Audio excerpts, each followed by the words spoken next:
ಇವತ್ತು ಹಲಸಿನ ಹಣ್ಣಿನ ಮುಳ್ಕ ಯಾವ ರೀತಿ ಮಾಡೋದಂತ ತಿಳಿಸ್ಕೊಡ್ತೀನಿ. ತುಂಬಾ ರುಚಿಯಾಗಿರುತ್ತೆ, ತುಂಬ ಸುಲಭವಾಗಿ ಮಾಡ್ಕೋಬೋದು, ತುಂಬಾ ಸಾಫ್ಟಾಗಿ ಬರುತ್ತೆ. ನೋಡಿ ಒಳಗಡೆ ಎಷ್ಟು ಸಾಫ್ಟಾಗಿ ಚೆನ್ನಾಗಿ ಬಂದಿದೆ ನೋಡಿ.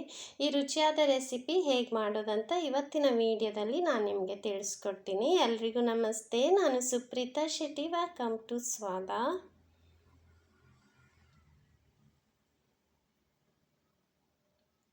ಮೊದಲಿಗೆ ನಾನಿಲ್ಲಿ 1 ಕಪ್ಪಷ್ಟು ದೋಸೆ ಅಕ್ಕಿನ ನೆನೆಸ್ಬಿಟ್ಟು ತೊಗೊಂಡಿದ್ದೀನಿ. ಒಂದು 2 ಗಂಟೆ ಹೊತ್ತು ನೆನೆಸಿದ್ದೀನಿ. ನಂತರ ಅದನ್ನು ನೀರನ್ನೆಲ್ಲ ತೆಗೆದು ಬಿಡಬೇಕು. ನಾನು ನೆನೆಸುವ ಮೊದಲೇ 3-4 ಸಲ ಚೆನ್ನಾಗಿ ತೊಳೆದುಬಿಟ್ಟೆ ನೆನೆಸಿದ್ದೀನಿ. ನೀರನ್ನು ಹಾಕೋಬಾರ್ದು, ಅಕ್ಕಿಯನ್ನು ಮಾತ್ರ ಹಾಕೋಬೇಕು. ನಂತರ 1 ಕಪ್ಪಷ್ಟು ಹಲಸಿನ ಹಣ್ಣು ಹಾಕಿದ್ದೀನಿ.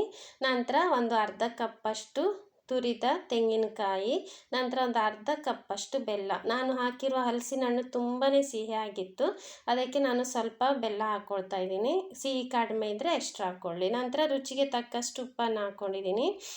ತರಿಯಾಗಿ ರುಬ್ಕೊಂಡಿದ್ದೀನಿ. ನೀರು ಸ್ವಲ್ಪನೂ ಹಾಕ್ಕೋಬಾರ್ದು. ಹಲಸಿನ ಹಣ್ಣಲ್ಲಿ ನೀರಿನ ಅಂಶ ಇರುತ್ತೆ, ಬೆಲ್ಲದಲ್ಲಿ ಸಹ ನೀರಿನ ಅಂಶ ಇರುತ್ತೆ, ಅಕ್ಕಿಯಲ್ಲೂ ಸಹ ನೀರಿನ ಅಂಶ ಇರುತ್ತೆ. ಅಷ್ಟೇ ಸಾಕಾಗುತ್ತೆ. ಈ ಹದದಲ್ಲಿ ಇರಬೇಕು. ಏನಾದರೂ ನೀರು ತುಂಬ ಆಯಿತು ಅಂದರೆ ಸ್ವಲ್ಪ ಅಕ್ಕಿ ಹಿಟ್ಟನ್ನು ಹಾಕ್ಕೊಳ್ಳಿ, ಹದ ಸರಿಯಾಗುತ್ತೆ.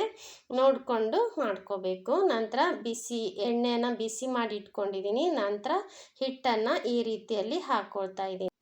ಹಿಟ್ಟು ಹಾಕುವಾಗ ಉರಿಯನ್ನು ಸಣ್ಣದಾಗಿ ಇಟ್ಕೋಬೇಕು, ಇಲ್ಲಾಂದರೆ ಬೇಗ ಕಲರ್ ಚೇಂಜ್ ಆಗಿ ಬಿಡುತ್ತೆ, ಒಳಗಡೆ ಬೇಯೋದಿಲ್ಲ. ಅದಕ್ಕೆ ಹಿಟ್ಟು ಹಾಕುವಾಗ ಸಣ್ಣ ಉರಿ ಇಟ್ಕೊಂಡು ನಂತರನೂ ಸಹ ಸಣ್ಣ ಉರಿಯಲ್ಲೇ ಅದನ್ನು ಬೇಯಿಸ್ಕೋಬೇಕು. ಕಲರ್ ಚೇಂಜ್ ಆಗೋ ತನಕ ಅದನ್ನು ಚೆನ್ನಾಗಿ ಬೇಯಿಸ್ಕೊಳ್ಳಿ.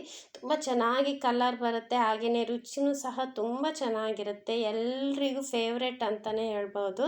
ತುಂಬಾ ಸುಲಭವಾಗಿ ಮಾಡುವಂತಹ ಹಲಸಿನ ಹಣ್ಣಿನ ಮುಳ್ಕ ಹೇಗೆ ಅನಿಸ್ತು ನಿಮಗೆ ಅಂತ ನನಗೆ ಕಮೆಂಟ್ ಮಾಡಿ ತಿಳಿಸಿ. ಹಾಗೆಯೇ ನನ್ನ ಈ ರೆಸಿಪಿ ನಿಮ್ಗೆ ಇಷ್ಟ ಆದರೆ ಪ್ಲೀಸ್ ಲೈಕ್ ಮಾಡಿ, ಶೇರ್ ಮಾಡಿ.